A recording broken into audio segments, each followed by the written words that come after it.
Hello, and welcome to today's episode of Health University, where I have the privilege of talking with Dr. Gina Nick.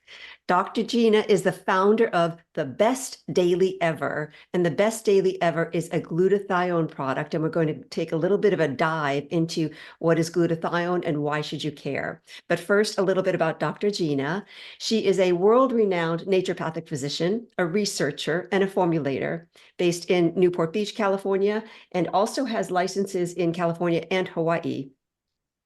She is an expert in autoimmune, addiction recovery, anxiety, and more. And then she has had some pretty distinguished careers as I look at your bio. Director of research for a leading supplement company, executive healthcare consultant to local and government agencies. That's amazing. President Emeritus of the California Naturopathic Doctors Association, and founder and director of her practice in Newport Beach, California. She's an author, an entrepreneur, and a certified yoga instructor, because why not? Is there anything that I haven't covered, Dr. Gina, that you want to make sure that the listening audience gets to know about you? And of course, all links will be in the show notes so that they can access you directly, but nothing like hearing it from the doctor herself. Just that I'm also a mother. Oh, and it took me a long time to become a mother. And so I have a very soft spot for women who are in any way challenged with fertility and all that comes with that. I've been through it. Mm-hmm. I went through it for years. And so very happy to talk about that. I wish I knew about glutathione, or I knew about it, but I wish that I had really done the deep dive that I've done now into the power of glutathione for fertility. Mm-hmm. And so, yeah, absolutely. And I actually am a very biased toward glutathione, especially for my autoimmune population. But to start at the beginning, what is glutathione? I call glutathione the mother of all antioxidants. Mm-hmm. It's really the master antioxidant in the body. It's in every one of our 30 plus trillion cells. Mm-hmm. And it supports detoxification. It is a key to supporting the detoxification process in all of the cells in our body. It's what's called a tripeptide. So it's a combination of 3 amino acids: glutamic acid, glycine, and cysteine. Mm-hmm. And it's such a powerhouse antioxidant. It works with vitamin C, but I would say it's even more powerful than vitamin C, which vitamin C is amazing. Right. And I'll often say my mission is to make glutathione a household name, just like vitamin C, because it is so powerful for so many different health challenges and to prevent so many different health challenges in the body. Do we make our own glutathione? We do.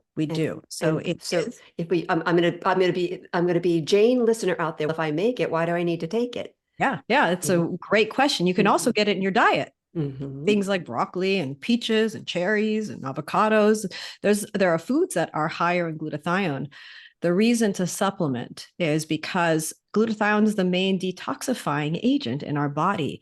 And our bodies haven't evolved to the point of being able to handle the sheer volume of toxins that we are all faced with day to day. Yeah. Whether it's pesticides, herbicides, environmental pollutants, molds, viruses, etc. Stress produces toxins within our body that have to be dealt with. And so sleep produces toxins, digestive disorders, a little too many dietary indiscretions, and you're going to need more glutathione and you're going to be producing less of it, correct? 100%. Mm-hmm. And so it's really a balancing act. We're not getting enough glutathione in our bodies. Our bodies aren't making enough to handle the amount of toxins that our bodies need to deal with. Mm-hmm. Second by second. Things like alcohol is glutathione. A lot of my patients like to take Best Daily Ever glutathione when they've had a fun night out, because they don't get the hangover in the morning. But that's, at the end of the day, things like alcohol are toxins, neurotoxins as well. And so that depletes glutathione. It's part of the reason also high in sugar, right? So sugar depletes glutathione. Absolutely. Yeah. And it would say more about, because it's the sugar in the alcohol and it's the alcohol itself, but it is a sugar molecule. And then sugar is so prevalent in our daily diet. Talk, if you will, let's get a little nerdy if you don't mind, as to what happens when someone has, I don't know, pasta and a glass of wine and a dessert.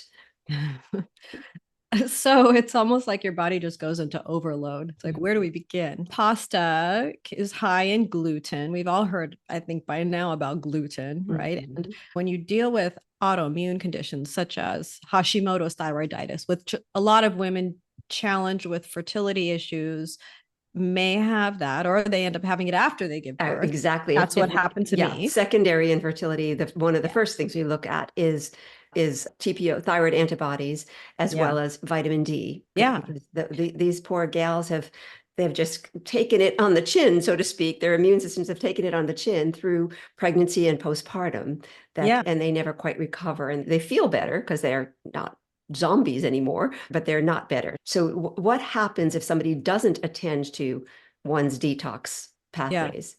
So with regard to the pasta and the alcohol and all that stuff, so gluten really increases that whole inflammatory process and supports Hashimoto's thyroiditis and things like that. And it just increases inflammation in the body in general. Nobody needs the amount of gluten that's in our pasta today, at least not that's manufactured in the United States. Exactly. And then the alcohol, if you're drinking wine, it's not only the alcohol, which is a neurotoxin, and women have a harder time metabolizing alcohol than men, but impacts women more. Liver is processing hormones, and then you're taxing it with alcohol. It makes it difficult to maintain hormone balance, increases inflammation, and then you add the sugar to it, and high amounts of sugar, it's like a drug in your body. And that causes a whole other slew of problems. So, and so glutathione is helping with each one of these. How does that mechanism work? Sure. And so with inflammation, glutathione lowers inflammation in the body and lowers inflammation in the brain. So things like sugar and alcohol and things like gluten, for most people, high amounts of it, increases inflammation in your body. And it's not if you get a bug bite and it's red and inflamed. That's one type of inflammation. This is silent inflammation. So it's insidious and it's throughout your body and it causes chronic disease. Anyway, if you've got that going on in your body, your brain will start to mimic what's happening in the rest of the body. And you have what's called neuroinflammation in the brain. It turns out that there is less glutathione in the brain. And it is one of the reasons why the brain is more vulnerable to neurotoxins like alcohol. Oh, I didn't talk about the dyes found in things like red wine. Oh, goodness. Oh, yeah. And other foods and all that. But anyway, that the brain is more sensitive to those neurotoxins. One of the reasons being because it doesn't have as much glutathione. Glutathione is your powerhouse detoxifying agent that's made in your body, and your body depends upon it to take toxins, neutralize them, and get them out of your system for health. So that's where glutathione, when it's taken in the right form, will lower neuroinflammation and will help to handle that burden. So you don't feel anxiety, depression. It impacts things like addiction and so forth. Just simple, what we call brain fog. We have almost minimized that, what it actually is by saying everybody has it. That doesn't make it healthy. No, and so, because what is brain fog? It's in the fog, if you will, of inflammation. Yes. And even things like long COVID. So glutathione can be very helpful with even brain fog caused by long COVID. And you talked about, I don't know if you use the term deliverability, or the ability of the body, for the body to actually utilize the glutathione, its delivery systems. Let's talk about that a little bit more. Yeah, glutathione has been around forever. It's been around a very long time. And the challenge with it. So in my practice, going back several decades, I would just do glutathione injections, right? Because then that gets into the system quickly. And glutathione can be very unstable. And taking it in an oral form didn't really work. And then they came out with liposomal glutathione. Right. This is a form of glutathione that works. It works. Problem is, it doesn't always taste great. It tastes So I always terrible had and smells terrible. Thank you. Yeah. And so I always had an issue with patient compliance. Mm-hmm. I knew it was good for my patients, but it was the ouch factor and the ick factor. It hurts. It doesn't taste good. And if I give it to you in another form, it doesn't work. Right. So that's where I solved those 3 problems. And I'm like, okay, I'm coming out with a glutathione that works. That works. Number 1, tastes good, is accessible, doesn't have sugar in it, and is stable. Beautiful. And so but anyway, those are some of the issues. Okay. Also, a lot of people do like glutathione IVs. That was going to be my next question. Let's talk about this IV and how long that glutathione actually lasts. Exactly. Yeah. And so this is a controversial topic because there are some experts that say IV glutathione is an utter waste.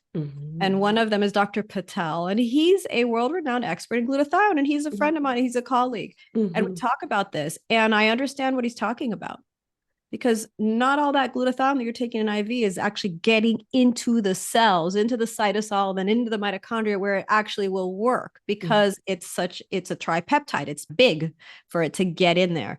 That's one issue. Another issue is that glutathione is under what's called tight homeostatic control in the body. The body is brilliant, and its innate wisdom is brilliant, but it keeps it very, like, if you take too much glutathione, your body is actively going to push it out and not allow it to be utilized. So it's a waste. And so there's a particular amount. And oftentimes I'm asked, well, what's that exact amount? It's different for every person. Right. It's situational. So don't get fixated on that. Just understand, getting some glutathione into your system.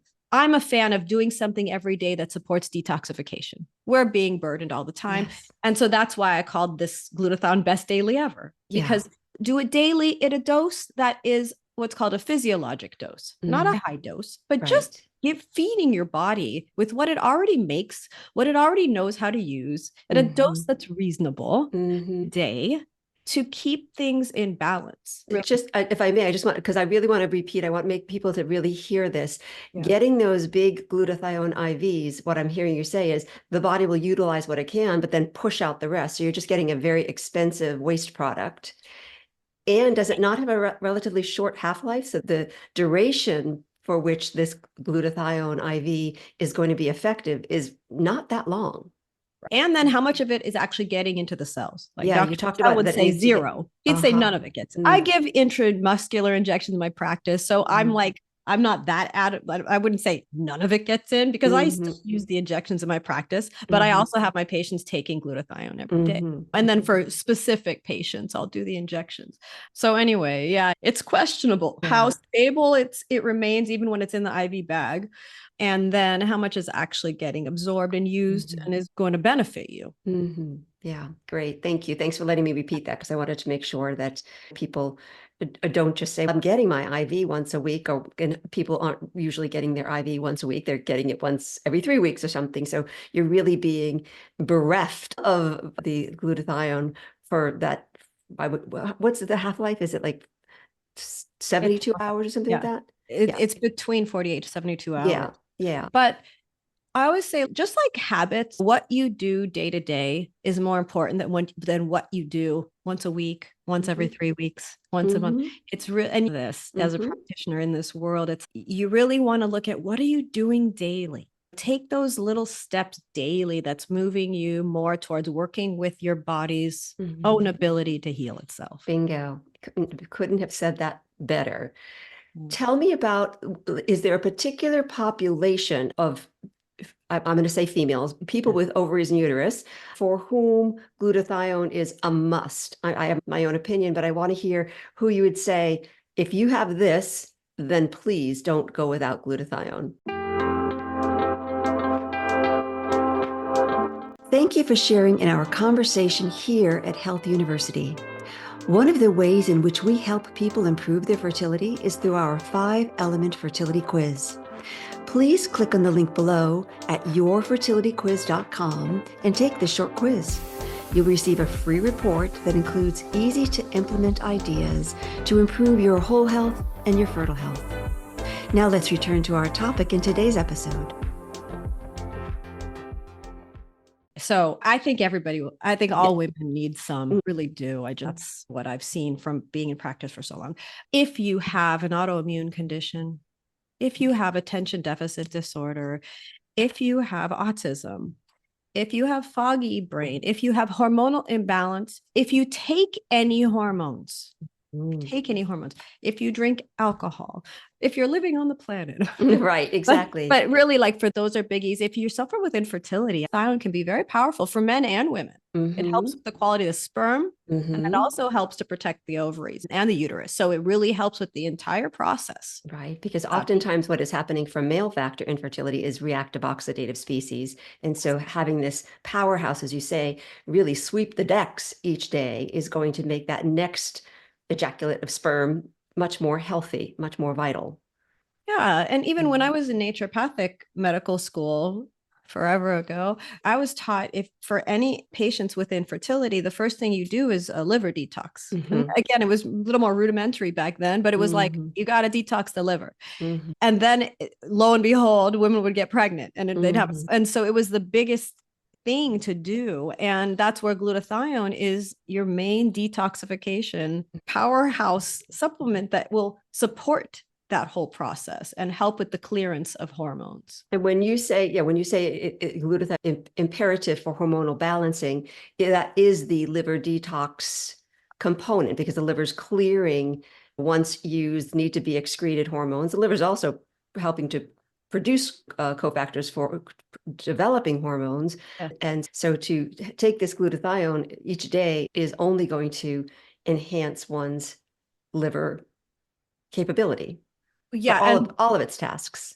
The highest concentration of glutathione is in the liver. So there's more in the liver. But again, glutathione is in every cell in our bodies because our cells are actively detoxifying 24/7. Well, tell me about the Best Daily Ever in terms of its delivery. Like what makes it different from the liposomal or the injection or the IV? And so I use a form of glutathione that's been clinically researched and proven to boost blood levels, even though it's in oral form. And so that's number one. But then I didn't put it in a liposomal delivery system. This actually was divinely inspired. It happened, there's a whole story behind it. But love that. The actual formula came to me during COVID. It's homeschooling and doing patient visits and all the garb. We didn't know what was going. It was a stressful, crazy time, but I was like, everyone will benefit from glutathione. I want kids to benefit from glutathione just as much as adults.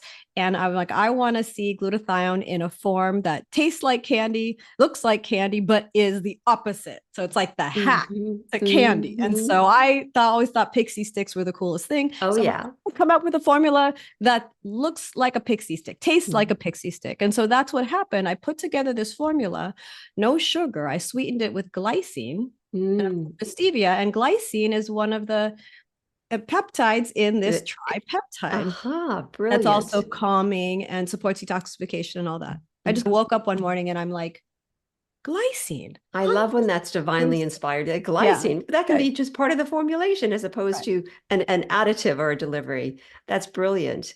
And it was the first try. I sent off the formula, got it back, and it tasted great. And I tested it on kids and adults, and everybody's, this is really good. And so anyway, this is a form of glutathione where you don't have to do an injection. You don't have to refrigerate it. It doesn't taste bad. It tastes good. I have it in capsule form too for people who want to take capsules, but the pixie sticks, it takes out, like I said, the ouch factor, the ick factor, and it's stable. Yeah. Unproven. So it's a form of glutathione. That's one thing. I've been in the supplement manufacturing world for a long time. So I've seen, you get the behind the scenes view of what's really you don't want to pull back that kimono. You really have to be mindful of who you're working with. And even just this is like a week ago, the manufacturer who's making my products, one of the head women there, her name's Daisy. She said, you are like the squeakiest wheel at our company. And this is a big manufacturer. I chose big manufacturers so that we can grow and that they'd be able to grow with me and have the capacity to handle it. And I ask for certificates of analysis of every raw material. I am particular about what they have to be. I will only use one form of glutathione, which is the most expensive form, but it's the form that's been researched and patented and proven to actually boost blood levels. So anyway, all these things go into it being something that actually works when my patients take it. And then would it, if a person were to be taking it for preconception care, would she continue taking it during pregnancy? I would say taking it at a physiologic dose is perfectly, absolutely, perfectly safe. But you get glutathione from food, by the way. You don't have to just supplement with it. I recommend, I don't think we can get enough, honestly, from our food. Same with like DIM. You just can't eat enough cruciferous vegetable to get the DIM. Same thing for the glutathione. So yes, certainly your best daily ever is not an excuse to not eat healthfully. You want to do both and. Yeah. But at this physiological dose, mama can keep taking it during pregnancy and it will help her. Do you find, for instance, that it helps with some of the typical symptoms like morning sickness? Yes, but I'm going to qualify all of this for all of the mamas out there. I always say you need to work with your healthcare practitioner 100%. As a healthcare practitioner, I'm saying this, it's really important to work directly with your provider and get the okay from them because you've chosen them to guide you. Work with them to get their okay on it so that you feel comfortable and that it makes sense. I couldn't agree more. There's nothing more frustrating than learning after the fact that somebody has been on a plethora of supplements that she's gotten from Google searches or Amazon or another provider. And I would say, I had no idea you were on this. I can't divinely inspire it. And frankly, half of it you don't need to be on. So we can save you a whole bunch of money here. It's pick the right practitioner for you. Yeah. And then work with them and make sure that they are schooled in the use of supplements, if that's what you want to do while you're pregnant and afterwards. And then just make sure that they give you the okay with whatever you're taking so that it just makes sense for you. So anyway, but you do get glutathione from food, things like even organic peaches and organic cherries and the members of the brassica family. So same thing like with DIM, kale and radishes and things like that. Avocados are all sources for glutathione as well. We spoke about how it treats inflammation because it's antioxidant. Is there any other factor in it that where it works, like any other mechanism where it works so well as compared to vitamins A, C, E, zinc, selenium? I think it helps with all of those other antioxidants. It truly, it works together with the other. There's a synergy. Completely. So someone's taking her prenatal and taking glutathione, she's going to use her prenatal better. Yes. The antioxidants in there, 100%. Yes. Okay. That's important. So yes. I can't emphasize enough the importance of glutathione for detoxification. Because not only you want to get pregnant and sustain the pregnancy, but you want it also to have a healthy baby. I say this every day, all day. And doing what you can that's under your control to lower that exposure to toxins is also important. And again, always work with your healthcare provider to make sure it's safe and okay for you. But doing things to minimize exposure to toxins for mom and the baby. Right. For mama's egg before it becomes fertilized, because we can see debris in the follicular fluid. If someone has a lot of toxicity in their body, we see the inflammatory markers in that fluid. So if you can detox daily, you don't have to go do something really big because I don't want people to feel like they have to stop the trajectory they're on. But today you can start making improvements by improving your detox pathways so that you can help this month's recruitment of follicles and then next month and then the next month's with what you put in your mouth today. Yeah.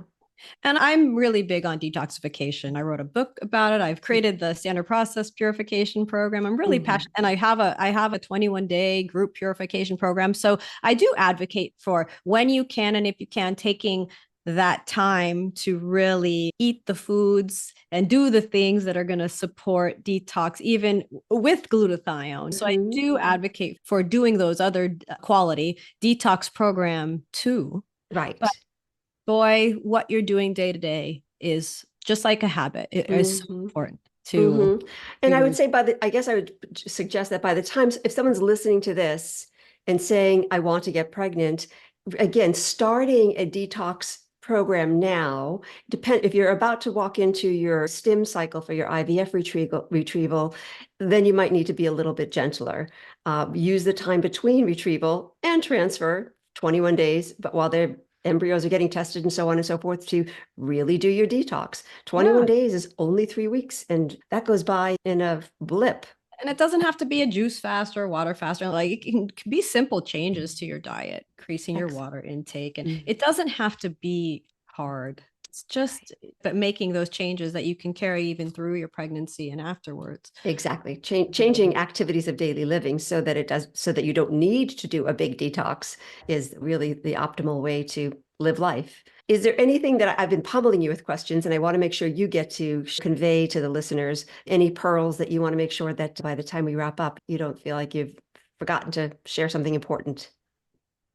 I really trust yourself. Trust your gut instinct. I always tell patients, know your body better than anybody ever will. You've been living in it your whole life. And so partner with your healthcare practitioner. They have expertise and you have expertise. Then come together and get back to listening to your inner gut. And because there's so much health information out there. And if you're challenged with fertility, it's such a stressful time. I remember it's so stressful and it's overwhelming and you become desperate and you become vulnerable to doing everything, whatever you want. And that's where taking a deep breath, calming down, doing the things that help you connect with you, whatever that is, if it's going out in nature or whatever it is for you, but honor that first. And I guess I just feel is so important to remember because with the advent of the internet and social media and TikTok and all these things it's like information overload. Absolutely. And we need to be reminded you have answers within you too. So stay connected. Take the time, breathe, take a bath, take the time to connect with yourself and have the confidence to know that at the end of the day, you are your best inner guide. And so to honor that. And detox. Don't forget to detox. Okay. All right. That's beautiful. Thank you. I think that's super important because it's true when we're stressed, no matter what the stress is, but certainly there's something quite existential about the stress of fertility challenge where we chase any potential outlet that could give us our deepest dream realized. But sometimes that very chase becomes a bigger stress and a bigger problem that then has to be mitigated. As you say, take that breath, take that self-care as healthcare, and that's part of beginning the detox process for yourself. And the rest of us work for you. We have our body of knowledge. We're here to serve you with what we have, but we're partners in this. Yeah, don't give your power away. Yeah, amen. Thank you so much, Dr. Gina. Listeners, all of Dr. Gina's links will be in the show notes, so please be sure to check those out. And I would say, get your best daily ever. Have a great day. Thank you, Dr. Susan.